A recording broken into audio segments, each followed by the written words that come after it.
On January 29, 1891, Liliuokalani, sister of the late King David Kalakaua, was declared Queen of Hawaii. 2 months into her reign, a wave of panic spread across Hawaii's plantations. The United States government, in a move to protect domestic growers, in effect, revoked Hawaii's favored position on the American sugar market. This creates a major problem for the Hawaiian sugar growers. They have only one outlet now, one chance to survive. They have got to become part of the United States. A group of white sugar growers and businessmen formed a secret society with one goal: the annexation of Hawaii into the United States. In Honolulu, annexation was not Liliuokalani's primary worry. She was working to override the Bayonet Constitution of 1887, a constitution despised by Hawaiians. It had diminished their political rights, and now they would push their queen to regain political power. They came to her in the traditional way, coming to the ali'i for redress of wrong, to get rid of this terrible document. She had a new constitution drafted and waited for the right moment to announce it to her people. But 2 of her ministers, both of American descent, betrayed her. They went to the annexationists with news of her plans. And the foreign community is aghast, particularly some who have been backing annexation. And they're saying, see, this is what we have been telling you. This is an act of revolution. This is a treason. Her opposition regrouped, this time calling themselves the Committee of Safety. That night, at a private home, the Committee of Safety plotted to overthrow the Hawaiian monarchy. They drafted papers to establish a new government and would soon name Judge Sanford Dole, a missionary son, to be their president. 2 days later, U.S. Marines took up positions facing Iolani Palace and the Queen. With the guns pointed at her, she met with her cabinet and had to make a decision.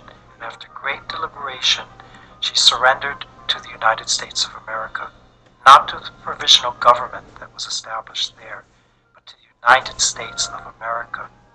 Her surrender read, I, Liliuokalani, by the grace of God, yield my authority until such time as the government of the United States shall reinstate me as the constitutional sovereign of the Hawaiian Islands. In Washington, D.C., a new president was coming into office. One of Grover Cleveland's first moves was to send a special envoy to investigate the situation in the islands. His conclusions were an unexpected blow for the provisional government. Not only did he condemn United States aggressiveness and the conspiracy and the secrecy of it all as illegal and wrong-headed and immoral, but he urged a very pragmatic and moral solution to the problem. Put the Queen back in power. The provisional government was asked by President Cleveland to resign in favor of the Queen, but they refused, sandbagging the palace in preparation for a showdown. The president was shocked, but unwilling to use force against Americans. In a deft political move, he referred the matter to Congress. The Queen wrote, when the U.S. is ready, she will undo all that her minister has done. Many of Liliuokalani's supporters did not share her optimism.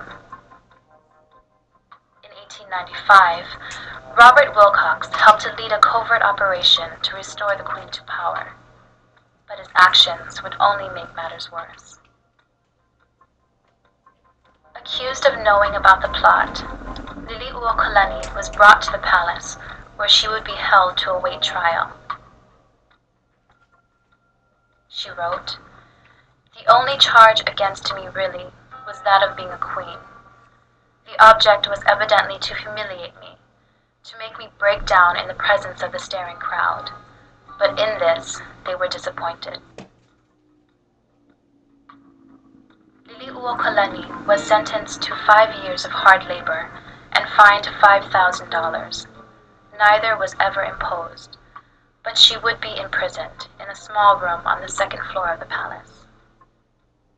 Under the threat that 6 of her people will be executed, she signs a document that is not only an abdication for herself, but a statement that the monarchy itself is over, that the kingdom is no more.